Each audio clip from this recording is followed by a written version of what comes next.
Thank you, Ray. The chances are that there will be at least one book in your Christmas stocking. Around a third of all books are sold in the 10 weeks leading up to Christmas. For biographies and autobiographies, that proportion is even higher. In 2019, 43% of revenue came in the run-up to Christmas. In the industry, it's a closely guarded secret, but it's thought that at least half, and it could be as many as 90% of all autobiographies are written by ghosts. Simon Petherick is a ghostwriter, and he joins me now. You've made a pretty good living from being a ghostwriter, is that right? I have for quite some time, yes, yeah. And there is a decent living in it? There is, as long as you do it professionally. I mean, there's a sort of scale of ghostwriting from down there to sort of the more professional people who earn a living, but...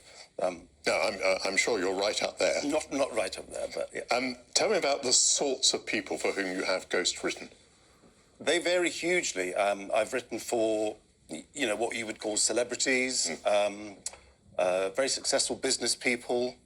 3 years ago, I quite bizarrely ended up writing the memoir of the head of the military of a quite volatile African state, which was quite entertaining because I wasn't allowed to talk to him. So I'd sort of send in questions saying what did the general feel about his school life, and they'd come back and they'd say, you know, the general was very happy at school. That must have been very difficult because presumably what you'd like to do is to sit down just as you and I are at the moment and make me talk about my childhood and how I saw various things in my lifetime.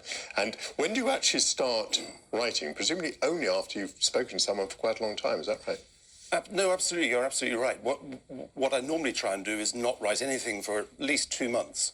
So I like to just sit. If it was you, we'd sit, we spend time together, go to the pub, you might walk around your old childhood estate or you know, and just chat. And the idea really is just to listen. And it's only through listening that you start picking up two things, really. One is the way that the person likes to communicate and the way they are authentic in the way they communicate. And also you start working out what it is they actually want to talk about. Because it often turns out they want to talk about things they didn't say they wanted to talk about at the start. And that often happens. And why is it that they can't do it for themselves?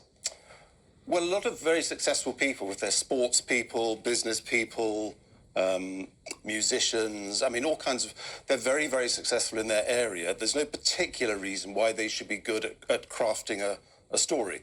And crafting a story is a specific skill. You know, from Homer onwards, there are certain kind of, you know, guidelines on how you retain a reader's interest and how you maintain authenticity, and that's storytelling. And you know, why should someone who's made multi-millions running a huge global empire know how to tell a story? So for me, it's like bringing in a plumber. You know, you're not going to fix your boiler yourself, are you? Unless you're a bit of a daredevil. So you bring in a storyteller. Tell me a bit more about that phenomenon you described a moment ago, where it turns out that the person didn't quite know what story they wanted to tell, that emerges in your conversation. I mean, obviously you can't refer to people by name, but you might have an example of that. Yes, it is very interesting. One really lovely chap. I mean, what's interesting about the process is you often stay in touch and remain friends with people. And in fact, this chap I'm talking about, I'm having lunch with him next week, but I worked with him 3 years ago. He made a lot of money in business, in the, let's call it the consumer goods business, sold a business for a lot of money. And what was very interesting was he wanted ostensibly to talk about how he'd done it so he could pass on some guidelines to people on how they could succeed in business. And also, I think he wanted to say, you know, look, I've done pretty well, and why shouldn't he? He had done well.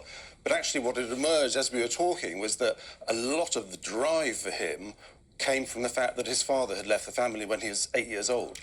And that really came out. And by the end of it, you know, that was a really solid theme. And I think he was pleased with that, but probably hadn't realised this was the moment he wanted to talk about it. So you're halfway to being a psychotherapist by the sound of it. I wouldn't go there. I'm a listener. You know, Yeah. In the modern world, we don't have time to listen, do you? So it's quite a privilege, you know, just sitting, listening to people.